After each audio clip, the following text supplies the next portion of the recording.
নমস্কার বন্ধুরা, আজকে বানাচ্ছি পাকা কুলের টক মিষ্টি ঝাল আচার, যেটা একবার বানালে অনেক দিন ধরে রেখে আর খেতে পারবেন। চলুন দেখি তাহলে কেমন করে এটা বানাই। প্রথমে কড়াইয়ে তেল আর পাঁচফোড়ন দিয়ে তার মধ্যে কুলগুলো দিয়ে লবণ আর হলুদ দিয়ে কিছুক্ষণ ভেজে নেব। তারপর কুলগুলো একটু নরম হয়ে এলে তার মধ্যে গুড় দিয়ে দেব।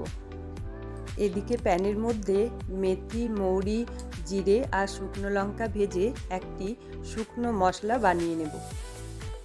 গুড় মেল্ট হয়ে এলে আমি মশলাটা দিয়ে আরও কিছুক্ষণ ভালোভাবে ফুটিয়ে নেব। বন্ধুরা, আমার ভিডিও যদি আপনাদের ভালো লেগে থাকে তাহলে একটা লাইক, একটা কমেন্ট আর আমার চ্যানেলটিকে সাবস্ক্রাইব করে পাশে থাকার অনুরোধ রইল।